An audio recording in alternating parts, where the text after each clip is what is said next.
예, 할렐루야. 예, 또 이런 상황을 저희가 맞이하게 되네요.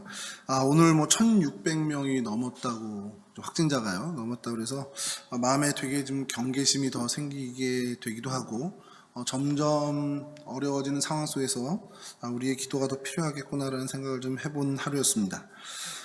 우리 그래도 계속해서 우리 수요일에 모여서 이렇게 좀 수요 찬양 예배를 드리고 있는데, 비록 비대면 온라인 예배이긴 하지만 영상을 같이 보고 계시는 분들이 여기 와서 함께 예배하는 것 이상의 은혜를 좀 얻었으면 하는 소원이 있습니다. 오늘 저희가 함께 살펴보려는 성경의 인물은 여호수아입니다. 사람을 차근차근 이제 살피면요, 그 사람의 인격이 보여지게 되죠. 인격을 이제 경험하게 됩니다. 그리고 그 사람과 시간을 들여서 관계를 갖고 그 관계를 계속 이어가다 보면 그 사람의 인격이 체험되면서 동시에 그 사람의 믿음, 그 사람의 신앙이 보여지게 되죠. 주머니 속의 이 송곳처럼 드러날 수밖에 없는 것 같아요. 우리 같은 시대를 살아가는 사람들과 이렇게 지내면 만나고 접촉하는 그것처럼 그것을 통해서 그 사람들에 대한 인격과 믿음을 알게 되고, 또 그것을 통해서 귀한 깨우침도 얻게 되고, 또 때로는 교훈을 얻게 되기도 합니다. 진면교사로서의 어떤 깨우침을 얻게 되기도 하고, 또 반면교사로서의 깨우침도 얻게 되는 일들이 있습니다. 제가 성경 속에 있는 인물 이야기를 같이 말씀을 나누면서 고민되는 게 이겁니다. 동시대에 같이 살고 같이 호흡하고 있는 사람은 무리를 해서라도 그렇게 가까이 가면 그 사람에 대해서 우리가 깨우칠 것들, 교훈들을 얻을 수 있는데, 성경에 등장하는 인물들은 그렇게 가까이 교제할 수가 없잖아요. 유일하게 정말 말씀을 읽고 그 말씀 속에서 그 인물에 대한 진술, 그 인물에 대한 설명을 의존할 수밖에 없는데, 이게 될까라는 생각을 했어요. 이게 되는 분들은 많겠죠. 근데 그런 어떤 진술들이 풍성하지 않은 사람, 혹은 또 반대로요, 너무 그 사람에 대한 진술이 너무 방대한 사람은 이거 어떻게 정리를 해야 되나 고민이 좀 많이 됐습니다. 그런데 감사한 건 짧은 진술이든 풍성한 진술이든 그 안에서 하나님은 그 모든 다양한 것들을 통해서 그 사람을 통해, 그 사람의 인격과 그 사람의 믿음을 통해 오늘 2021년을 살아가는 저희들에게 깨달음을 주시기도 하고 교훈을 주신다라는 사실입니다. 오늘 여호수아를 만나고요, 그의 인격과 그의 믿음을 저희가 살펴보고, 그래서 엿보고, 그래서 그를 통해서 하나님의 교훈, 또 하나님 우리를 깨우치시는 부분들을 좀 살펴보려고 합니다. 출애굽한 이스라엘 백성들이 40년 동안 이제 광야에서 생활을 하면서 그 가나안 땅을 향해 나가는데, 그때 그 시간을 이끈 지도자는 우리가 잘 알고 있듯이 모세였습니다. 그리고 이제 이후 이 광야 생활을 다 마치고 가나안에 들어와서 이제 가나안 정착하는 그 시기를 이끄는 지도자는 우리가 잘 알고 있는 오늘 우리가 만나볼 여호수아라는 지도자입니다. 어느 시기에 이스라엘 백성을 이끄는 게 더 어려울까라는 질문을 누가 했대요. 근데 그 성서학자인 분이 답을 못했다고 하시더라고요. 그냥 얼핏 그냥 생각하면 광야 시절 아니야? 라고 생각을 했는데, 또 한값을 더 들어가서 생각해 보면 가나안 정착하는 그 시절도, 그 시기도 못지않게 힘들지 않았겠냐라는 상상을 해보셨다라는 겁니다. 근데 여러분, 이 이스라엘 백성들, 그러니까 하나님의 백성들이 여하튼 광야 40년과 가나안 정복기 그 모든 정착하는 그 모든 시간에 우리가 부인할 수 없는 한 가지 중요한 거는 이 모세와 여호수아라는 이 탁월한 두 지도자가 있었기에 가능했다라는 얘기는 우리가 부인할 수 없다라는 겁니다. 그만큼 어느 시대나 어느 민족에게나 훌륭한 지도자를 만난다라는 것, 훌륭한 지도자가 세워진다는 것은 그 민족에겐 굉장히 큰 축복이 될 수 있다라는 겁니다. 역사적으로 좀 보면 우리나라도 마찬가지로 우리나라의 역사를 봐도 정말 백성들이 마음 놓고 살 수 있고 또 평안, 어떤 그런 평성대를 누렸던 것들이 지도자의 역량과 지도자로 인해서 좌지우지된 것이 참 많이 있다는 걸 저희들이 잘 알고 있습니다. 이런 면에서 여호수아가 오늘 살아가는 저희들에게 참 많은 것들을 좀 일깨우게 하지 않나라는 생각을 하게 됩니다. 이런 얘기를 드리는 건 좀 그럴 수 있지만, 현재 우리나라를 좀 살펴보면, 제가 아직은 여러분들에 비해서 살아온 연수가 한참 적긴 한데, 살아오면서 그냥 자꾸 아쉬운 것이 뭐냐면 시간이 지나면 지날수록 많은 국민들로부터 존경받고 사랑받는 지도자가 점점 수가 줄어들고 그랬던 사람들 역시 평가가 또 바뀌어가는 것들을 좀 본다는 겁니다. 그래서 그 지도자들로 인해서 지도자들의 실책으로 인해서 또 여러 어려움 겪는 것들도 좀 보게 되고요. 그러니까 이제 우리가 이제 그 모습을 보면서 그냥 믿는 그리스도인들이 해야 될 게 뭐냐 그러면 답은 정해져 있죠. 우리가 정치뿐만 아니라 각계각층의 지도자들을 위해서 기도해야 되는 게 맞구나라는 겁니다. 어떤 사회, 어떤 분야든 그 각계각층의 지도자들이 될 사람들을 위해서 우리가 기도하고 또 하나님을 두려워하고 경외하는 사람들이 그 지도자의 자리에 서는 일들을 위해서 우리가 기도해야겠구나라는 생각을 좀 하게 됩니다. 자, 그런 면에서 오늘 여호수아를 좀 볼 텐데, 여호수아 설명이 이래요. 그냥 아주 간단한 인적 사항은 에브라임 지파에 속한 사람이었습니다. 그리고 그 아버지는 눈이라는 사람이었어요. 눈을 성경 사전에서 찾아보면 물고기란 뜻을 갖고 있는 이름인데 왜 물고기일지는 잘 모르겠습니다만 하여튼 그 눈의 아들 원래는 호세아였습니다. 호세아였는데 모세가 이 호세아를 여호수아로 부르기 시작해요. 민수기 13장 16절에 이는 모세가 땅을 정탐하러 보낸 자들의 이름이라 이렇게 하면서 모세가 눈의 아들 호세아를 여호수아라 불렀더라, 이런 기사가 있습니다. 그러니까 이 호세아를 여호수아라고 불렀는데 이 뜻이 뭘까라는 것을 좀 살펴보면요, 여호수아는 여호와는 구원이시다라는 뜻입니다. 호세아는 여호와께서 구원하신다라는 뜻을 갖고 있고, 그러니까 의미상으로는 큰 차이가 없습니다. 근데 어쨌든 둘이 같은, 그러면 호세아가 여호수아냐 그러면 엄밀히 얘기하면 단어는 좀 다르지만 그냥 같은 이름이라고 해도 큰 문제는 없다라는 거죠. 지난번에 말씀드린 것처럼 요나를 요한으로 이렇게 헬라식으로 발음하는 걸 차이 있는 것처럼 그런 정도인데, 이게 이 이름이 여호수아라는 이름이 훗날 가서 헬라 시대, 그러니까 신약 시대에 와서 헬라식 이름인 뭘로 바뀌었겠습니까? 예수로 바뀐 겁니다. 예수와 혹은 영어로 조슈아 이렇게 바뀐 그런 건데, 자기 백성을 저의 죄에서 구원할 자다라는 뜻을 신약에서 그렇게 밝히죠. 그러니까 여호수아와 같은 뜻의 이름이라는 겁니다. 가나안을 정복하고, 그러니까 가나안에 정착하고 이스라엘 백성들에게 승리와 그런 안식을 가져다 준 여호수아가 훗날 사단의 권세를 깨고, 그래서 죽음의 권세를 깨트리고 당신의 백성들에게 구원과 어떻게 참된 평강 축복을 주는 예수님, 이 예수님, 예수 그리스도의 어떤 부분적인 예표가 될 수 있다라는 것을 얘기하는 거죠. 그 이름만 보고도요. 그래서 이 여호수아가 행한 모든 사역들, 그가 하나님이 그를 쓰신 일들을 보면서 작은 부분이지만, 출애굽을 하고 가나안 땅에 이제 정착하는 작은 부분이지만 그것이 전 인류를 구원하고 전 인류에게 천국의 삶을 선사하신 예수님의 사역을 약간 모델로 하나님 먼저 맛보여 준 것이라고 이야기할 수 있다는 겁니다. 우리가 이런 여호수아를, 그 험난했던 그 경랑의 시대 한복판의 백성들을 위해서 지도자로 섰던 여호수아를 통해서 몇 가지 교훈을 좀 얻으려고 했는데, 여호수아가 어떤 사람이냐 그러면 첫 번째로 우리 충성되고 성실한 사람이었다라고 평가를 할 수 있다는 겁니다. 여호수아가 나면서부터 위대한 지도자였냐 그럼 절대 그렇지 않죠. 우리도 다 마찬가지지만요. 그에게 긴 준비의 시간이 있었습니다. 적어도 광야 40년의 기간은 그가 지도자로서 훈련받았던 시간이라는 겁니다. 모세의 수하에서 충성되고 성실한 자세를 가지고 섬기면서 훈련받고 배웠다라는 것이죠. 성경에는 한 번도 이 여호수아가 모세를 어떻게 보면 대적하거나 반발하거나 배반하거나 이런 것들이 전혀 한 번도 기록되어 있지 않습니다.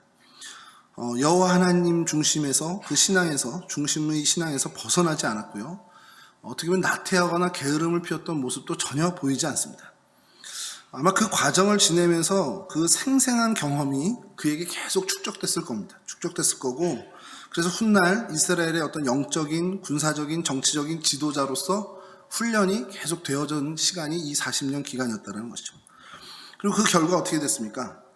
하나님께서도 여호수아를 모세의 뒤이은 이스라엘 민족 지도자로 세우십니다. 지도자로서의 탁월한 역량이 40년간 축적되고 훈련이 된 거기에 하나님의 영이 부어지는, 하나님의 영이 함께 하심으로 인해서 약속의 땅 가나안을 어떻게 보면 충분히 점령하고 정착하는 그 일을 이룰 수 있게 됐다는 것이죠.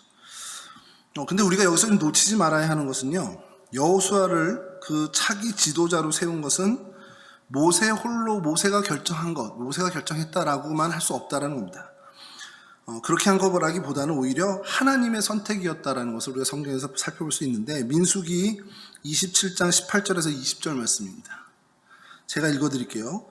여호와께서 모세에게 이르시되 눈의 아들 여호수아는 그 안에 영이 머무는 자니 너는 데려다가 그에게 안수하고 그를 제사장 엘르아살과 온 회중 앞에 세우고 그들의 목전에서 그에게 위탁하여 네 존귀를 그에게 돌려 이스라엘 자손의 온 회중을 그에게 복종하게 하라. 하나님이 모세에게 명령한 것이 눈의 아들 여호수아, 이 여호수아를 네 다음 지도자로 세워라라고 정말 지명해서 하나님께서 세우셨다는 겁니다. 이것은 그러니까 모세의 선택이라기보다는 엄밀히 얘기하면 하나님의 선택이었다는 거죠. 성령으로 감동된 사람이라는 것을 하나님이 모세에게 알려주셨습니다. 영이 머무는 자다. 그러니까 하나님의 영이 그 안에 머무는 사람이다. 여러분, 이런 표현에 되게 욕심나지 않으십니까? 하나님이 인정을 하시는 거잖아요. 성령이 머무는 사람이다. 모세에게, 제3자에게, 야, 내가 보니까 쟤 성령이 머무는 그런 사람이야.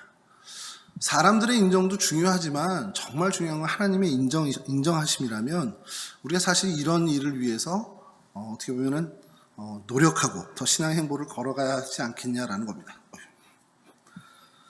자, 여호수아는 이렇게 하나님의 영감으로 어떻게 보면 지배된 사람이었고요. 이러한 영적 축복이 그와 함께 할 수 있었던 것이 뭘까라는 것을 저희가 살펴볼 텐데, 그것은 결국엔 성경을 뒤져봐도 결국 하나님과 깊은 교제에 있었기 때문이라는 거죠. 하나님과 긴밀한 관계에 있었기 때문에 하나님으로부터 그런 인정을 받는, 영이 머무는 자라는 인정을 받을 수밖에 없었다는 겁니다. 그러면 여러분, 하나님과 깊은 관계를 맺는 방법이 뭐겠습니까? 설교자들이요, 참 어려운 것 중에 하나가 정답은 항상 정해져 있거든요. 뻔한데 그걸 계속 목회하는 내내 반복해야 됩니다. 지난주 청년부 예배 때 이렇게 설교를 하면서 제가 문득 감사하던 것이, 야, 이거 몇 주 전에 했던 내용하고 좀 비슷한 주제인 거예요. 근데 앉아있는 청년들이 너무 새롭게 듣고 있는 거죠. 그래서 야, 그새 까먹었구나, 너무 좋다. 근데 이게 왜 그러냐면 사실 교육은 반복이고 반복돼야 우리 몸에 붙잖아요. 우리가 하나님과 교제하는 게 뭐지? 다 알지만 그걸 계속 듣고 또 각오하고 또 결단하는 것들이 사실은 좀 필요하다라는 겁니다. 그래서 좀 자유함을 얻는 건데, 결국 하나님과 깊은 교제는 방법이 없었다. 단 하나의 방법밖에 없는 것이 하나님 말씀을 깊이 묵상하고 기도를 통해서 그 사귐을 더 깊게 가져가는 것 외에는 사실 없습니다. 평소 여호수아가 그럼 그랬냐라는 것을 저희가 볼 텐데, 성경에서 그러면 여호수아가 기도에 힘쓰고 하나님 말씀 듣는데 막 이랬다라는 것을 좀 딱 명확하게 해주면 좋겠는데, 성경이 또 좀 그렇잖아요. 그렇게 딱 안 해주시더라고요. 찾아낸 것이 출애굽기 33장 11절인데요. 이 장면은 좀, 이게 어떤 상황인지 좀 이따 설명드리고, 이렇게 성경에서 기록하고 있습니다. 사람이 자기의 친구와 이야기함 같이 여호와께서는 모세와 대면하여 말씀하시며, 모세는 진으로 돌아오나 눈의 아들 젊은 수종자 여호수아는 회막을 떠나지 아니하니라. 이걸 세번역으로 제가 읽어드리겠습니다. 오늘 화면에 없는데요. 제가 읽어드리면, 주님께서는 마치 사람이 자기 친구에게 말하듯이 모세와 얼굴을 마주하고 말씀하셨다. 모세가 진으로 돌아가도 눈의 아들이며 모세의 젊은 부관인 여호수아는 장막을 떠나지 않았다. 금송아지 사건 이후에 하나님께서 이스라엘 백성과 동행하지 않겠다라고 이제 얘기를 하세요. 모세가 생명책에서 자기 기로 이름 빼줘도 이거 하나님 해주세요라고 계속 하나님께 간구를 합니다. 하나님의 마음을 돌려서 이제 두 돌판을 다시 받게 되는데, 그 장면에 임시 회막을 이제 진 밖에 지어요. 짓고서 거기서 하나님이 모세와 정말 대면하듯이 계속 짓습니다. 그리고 백성들을 또 이제 이끌어야 되니까 모세는 또 들어가죠. 근데 눈의 아들 여호수아는 그 회막, 그 성막의 임시 회막이긴 하지만 떠나지 않고 계속 있었다라는 겁니다. 이 뭘 얘기하냐? 하나님과 계속해서 교제하는 것을 그는 평소에 즐기고 그것에 대해서 집중했던 사람이라는 겁니다. 그렇다면 여러분, 하나님이요, 하나님의 일을 하나님이 누군가에 맡겨야 되는데, 사람을 통해서 일을 하시기 때문에 누군가에 맡겨야 될 텐데 어떤 사람에게 하나님이 일을 맡기겠습니까? 너무 저희가 잘 아는 것, 하나님을 그만큼 사랑하고 하나님의 마음을 알고 하나님과 그만큼 친숙한 관계에 있는 사람이 하나님의 일을 맡을 수밖에 없다라는 겁니다. 여러분, 그건 사람도 마찬가지잖아요. 내가 중요한 일이 있습니다. 제게 정말 중요한 일, 저 일은 정말 내 입장에서 나를 대신해서 정말 해야 될 사람이 누군가. 근데 오늘 처음 만난 사람한테 그 일을 맡길 수는 없거든요. 저를 잘 알고 제 의중을 파악하고 저와 긴밀한 그런 관계에 있는 사람에게 그 일을 맡길 수밖에 없습니다.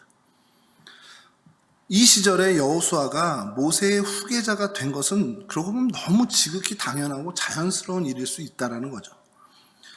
모세가 하나님의 큰 계획을 추진하는 것처럼, 그렇게 정말 대면한 사람이니까, 하나님을 대면하는 것처럼 그렇게 관계를 맺었던 사람이니까 여호수아도 이 하나님의 큰 일을 진행하는 적임자일 수밖에 없었다는 겁니다. 그렇게 하나님 앞에 신실한, 하나님과의 교제에서 신실한, 정말 성실한 사람으로 살아갔다라는 것이죠. 이 신실이란 단어를 잠깐 이제 격가지긴 한데요. 신실한 이 뜻을 헬라어로 이제 하면 성경에 피스티스라고 쓰는데, 이게 한글 성경으로 번역될 때, 이 단어가 번역될 때 지금은 충성이라는 단어로 번역이 돼서 써 있습니다. 개역개정도, 개역한글도. 근데 개역한글이 몇 판 있어요. 초판부터 몇 판이 쫙 나오는데 초기엔 이 부분을 신실이라고 번역을 했습니다.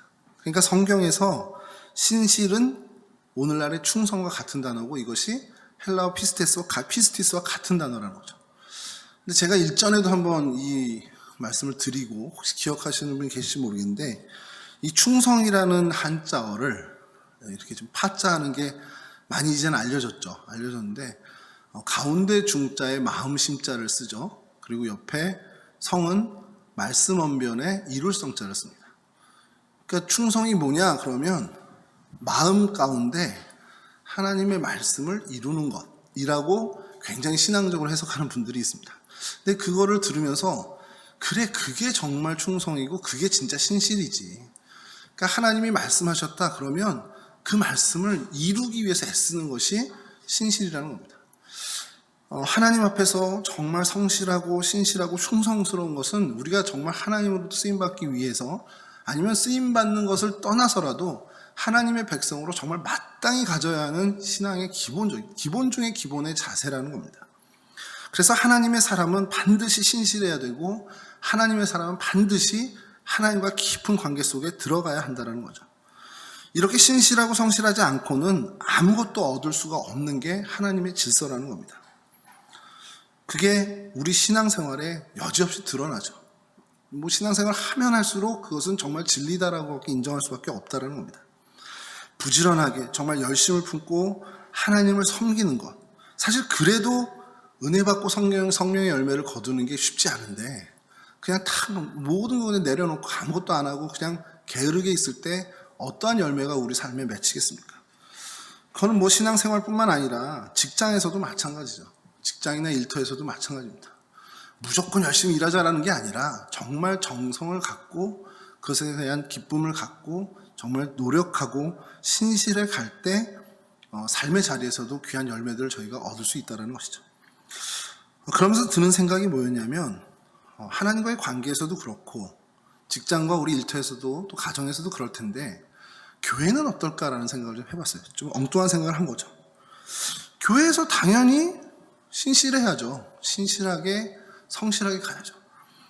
근데 저부터가 좀 반성하는 것이 뭐냐면, 보는 사람 없는 데서도 정말 그만큼 신실했나, 정말 자유롭지 못하더라고요. 그런 것들에.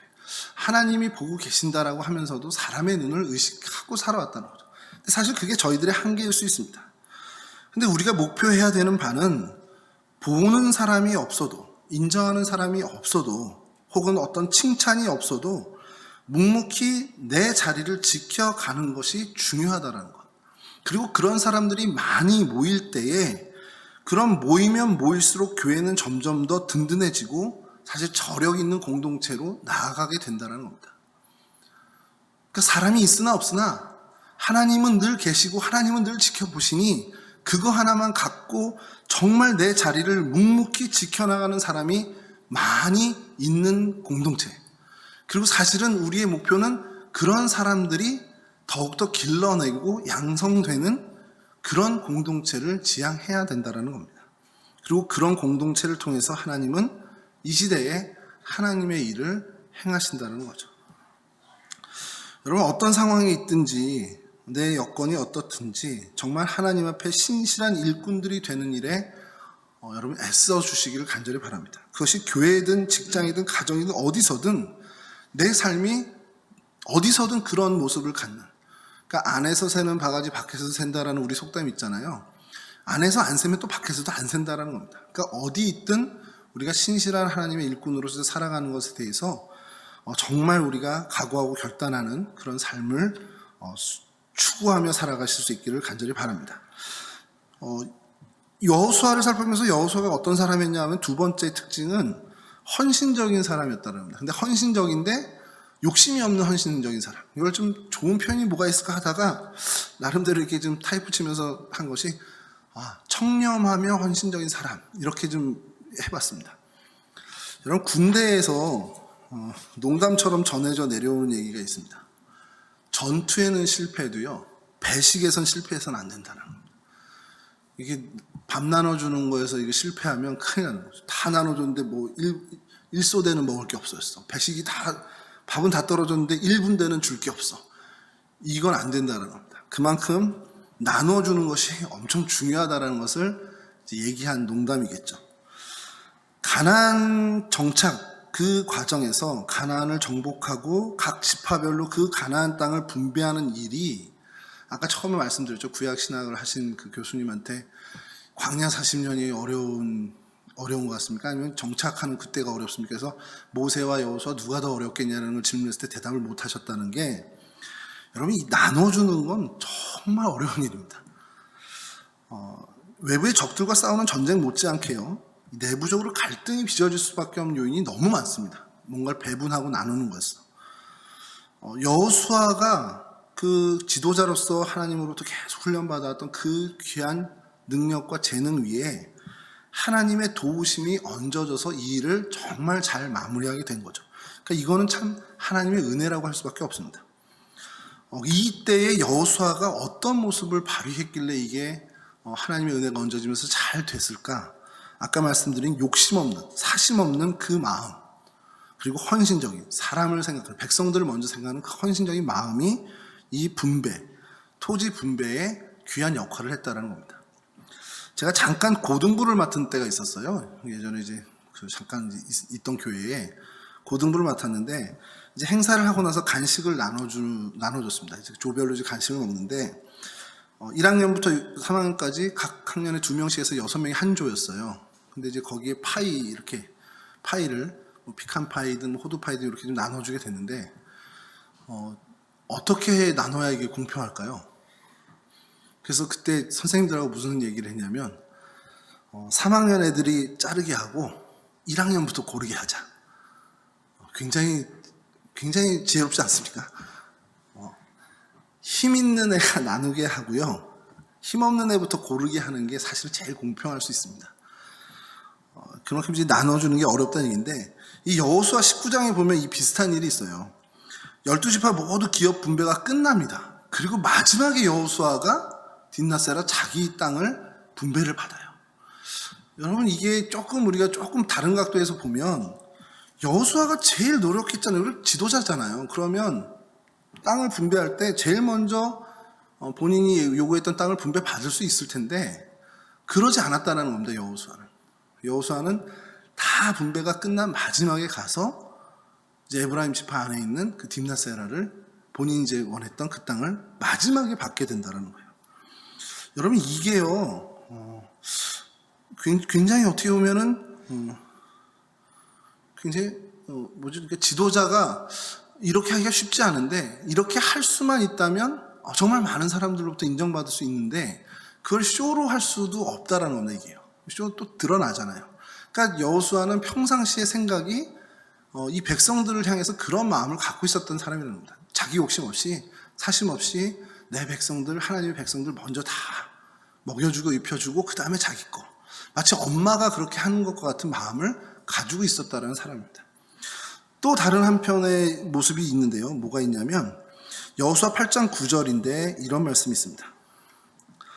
그들을 보내매 그들이 매복할 곳으로 가서 아이 서쪽 베델과 아이 사이에 매복하였고 여호수아는 그 밤에 백성 가운데서 잤더라. 무슨 말이냐면 이 장면 먼저 설명하면요. 여리고성 함락을 시킨 이후에 그 다음 만난 성이 아이성인데 거기서 아간의 범죄로 인해서 참패를 당하고 맙니다. 그래서 이 백성들이 막 하나님께 기도하고 여호수아도 하나님께 막 기도했죠. 울며 기도를 했는데 그 모든 원인을 이제 알게 됐죠. 아간 때문이라는 걸 알게 되고 그래서 하나님이 원하신 대로 그 아간을 아골 골짜기에서 이제 처형을 합니다. 이 죄의 문제를 해결하고 이제 다시 아이성을 공격하는 재차 공격하는 그 상황에 앞서서 매복 전술을 펼쳤다는 기록인데 그 매복을 펼쳤다는 그 밤에 엉뚱하게 갑자기 이 한 절이 들어온 거예요. 한 마디가 들어온 겁니다. 아이 서쪽 베들과 아이 사이에 매복하였고 여기서 끝나고 그 다음에 없어도 될 말일 수 있는데 여호수아는 그 밤에 백성 가운데서 잤더라. 이렇게 기록하고 있다는 거죠. 군인들과 함께 잤다. 이건 뭐 그 남자 백성들과도 동일한 얘기인데 군인들과 함께 잤다. 백성들과 함께 잤다라는 걸 왜 강조하는가? 여호수아가 이 군인들과 백성을 대하는 태도와 자세가 늘 이랬다라는 것을 성경에서는 알려주는 거라는 거죠. 늘 백성과 함께하는 최고 지도자였던 것.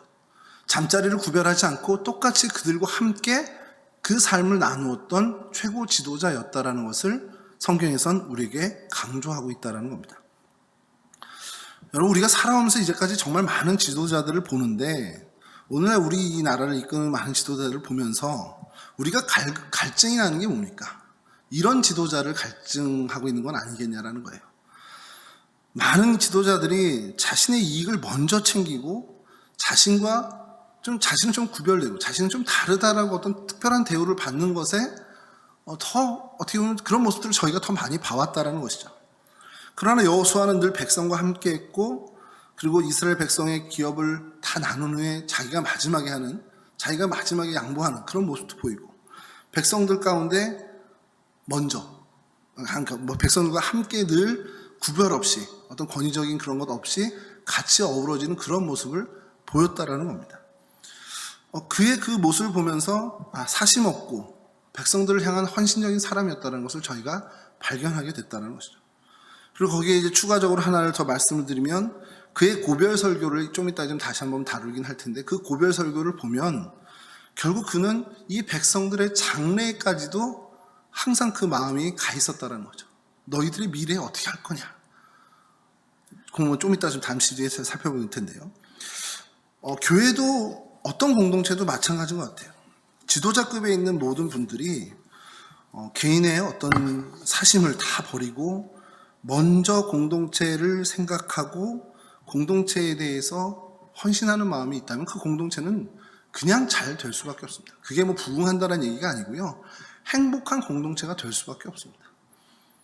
그렇지 않고는 이걸 어떻게 합니까? 교회 공동체는 더더군다나 하나님이 다스리시고 하나님이 하시는 공동체니까 우리가 그런 교회 어른이 되면 될수록 내 것을 먼저 좀 내려놓고 내가 먼저 헌신하고 양보하고 교회 어른이 되면서 교회에서 내가 연차가 되고 점점 어른이 돼가면서 우리가 할 것은 우리의 믿음의 후배들 그들을 위해서 내가 양보하고 헌신하는 것 그런 모습들이 계속 대를 이어가는 거죠. 나이가 들어가고 교회 어른이 되면서 계속해서 대접받는 거에 더 익숙해진다. 물론 이 다음 세대들은 정말 존중하고 대접을 해야 되지만 서로가 그런 마음들이 계속 버무려지고 어우러질 때 그 공동체가 점점 더 건강해질 수 있다는 사실입니다. 점점 더 어르신들이 돼가는 그런 과정 속에서 점점 더 넉넉한 마음, 더욱더 넓어지는 마음으로 나아가는 우리 동성교회 교우들이 되기를 저는 항상 기도하면서 꿈꾸고 있습니다. 여호수아를 보면서 저희가 또 살펴볼 특징은 하나는, 여호수아는 말씀에 순종하는 정말 결단력 있는 사람이었다는 것을 저희가 알게 됩니다. 여기서부터 이제 여호수아의 저희가 너무 잘 아는 얘기들이긴 한데, 전사, 장군, 어떤 전투가로서의 여호수아는 아말렉과의 전쟁에서부터 이제 등장을 하게 되는데, 출애굽기 17장 9절에 이 말씀이 있습니다. 모세가 여호수아에게 이르되 우리를 위하여 사람을 택하여 나가서 아말렉과 싸우라. 내일 내가 하나님의 지팡이를 손에 잡고 산꼭대기에 서리라. 여호수아가 이 얘기를 듣고 이제 전장에 나가서 적과 싸우게 됩니다. 근데 우리가 잘 알듯이 모세가 손을 들면 이스라엘이 이기고 손을 내리면 아말렉이 이기고 계속 번갈아 갔단 말이에요. 이걸 경험한 게 최전선에서 경험한 게 여호수아였습니다.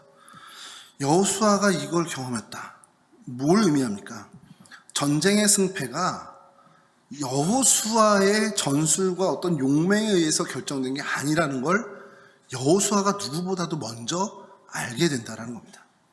승리의 원동력이 산꼭대기에서 들어올린 모세의 손에 있었다. 이건 다시 말씀드려서 승리는 사람의 수나 병기에 있지 않고 오직 하나님께 있다라는 것을 여호수아는 정말 그 현장에서 배웠다라는 겁니다. 체험을 했다라는 거죠.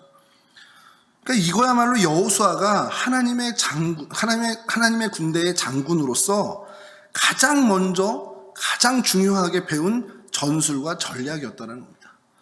그리고 그 이후에 여호수아의 행보를 보십시오. 여리고성에서 대표적으로 나오지만 그는 그 전쟁을 오로지 하나님께 의지하는 사람으로 우리는 발견하게 된다는 거죠. 오늘 살아가는 저희들도 마찬가지입니다. 오늘 살아가는 저희들도 모든 일들, 영적인 싸움, 모든 것들에 내 힘과 내 전술이 아니라 하나님께 달려있다는 것을 인정하며 나아가는 그런 삶을 살아야 됩니다. 여호수아를 보면서 그것을 저희가 배워야 된다는 사실이죠. 뿐만 아닙니다. 이스라엘 백성들이 바란 광야 가데스까지 진출해서 가나안 땅을 탐지하기 위해서 12명의 정탐꾼이 가죠. 너무 잘하는 얘기니까 내용을 좀 생각하면 다 반대하고 다들 아니래잖아요. 네피림 후손 아낙 자손들이 있고 자기네들은 메뚜기 같다는 얘기까지 하면서 막 밤새 통곡하고 할 때 여호수아와 갈렙만이 아니다. 거긴 하나님이 우리에게 주신 땅이다. 그러면서 하나님 말씀을 철저히 신뢰하는 모습을 보입니다. 말씀드렸듯이 정말 말씀에 순종하고 말씀의 결단력을 가진 사람의 모습을 보여준다는 것이죠. 여러분 이 모습을 보면서 그런 생각을 해봤어요. 한 사람의 믿음, 이 정말 소수의 믿음이 이 민족을 다 바꿀 수 있는 일이 가능하구나라는 겁니다. 좀 비약적인 얘기일 수 있겠지만 이스라엘 민족이 가나안 땅을 점령하고 정착하게 되는 것 결국 여호수아의 믿음, 그의 순종, 그의 하나님을 향한 온전한 신뢰가 이룬 것이구나라고 좀 과대하게 얘기하면 그렇게까지도 우리가 얘기할 수 있다는 겁니다. 하나님이요 전체 공동체의 믿음을 요구하실 때도 있습니다만 한 의인의 믿음을 통해서 전체를 구원하시는 경우도 성경엔 정말 많이 나온다는 겁니다. 여호수아가 바로 그런 하나님의 사람이었다는 겁니다. 하나님의 말씀에 철저히 신뢰하고 그래서 하나님의 말씀을 의지하고 그러다 보니까 그의 시선이 하나님의 시선으로 바라보는 그런 영적인 통찰력까지 갖게 됐는데, 여러분 그렇기 때문에 그가 했던 그들은 우리의 밥이다 이 얘기는 정말 그의 신앙을 달적으로 보여주는 그 표현이라는 겁니다. 여러분 이게 배워서 경험하는 게 아닙니다. 가나안 땅 사람들 어떻게 그거 우리 밥이야 이거를 누가 가르쳐줘서 얻는 게 아니고요, 하나님을 믿는 믿음 때문에 알게 된 겁니다. 그리고 그것을 알게 됐기 때문에 그는 망설임 없이 그 얘기를 하는 거죠. 이거 보니까 우리 밥이네? 근데 그 반대가 심한 모든 사람들이 정말 성경에도 그렇지만 돌을 들고 쳐 죽이려고 했던 그런 상황 속에서도 이 이야기를 꺼낼 수 있는 그런 결단력이 있었다는 겁니다. 왜냐하면 민기적거릴 시간이 없어요. 본 사람은, 이것을 안 사람은, 이 믿음으로 이것을 본 사람은 이거 머뭇머뭇거릴 일이 아닙니다. 결단력 있게 나가야 되는 일이라는 거죠. 여러분 오늘날도 마찬가지입니다. 우리가 언제나 살아가면서 어떤 선택의 순간에 우리는 맞닥뜨리게 됩니다. 그때 선택의 순간에 우리가 정말 바른 선택을 하기 위해선 하나님 말씀을 철저히 믿고 하나님을 신뢰하고 하나님을 온전히 의지하는 그러한 삶을 계속 우리가 축적시켜 와야 그 선택의 시간에 바른 선택을 할 수 있다는 것이죠. 바로 지금 이 순간이 우리에게 마지막 기회가 될 수 있다. 내게 마지막 기회가 될 수 있다. 다시는 이런 기회가 찾아오지 않을 수 있다.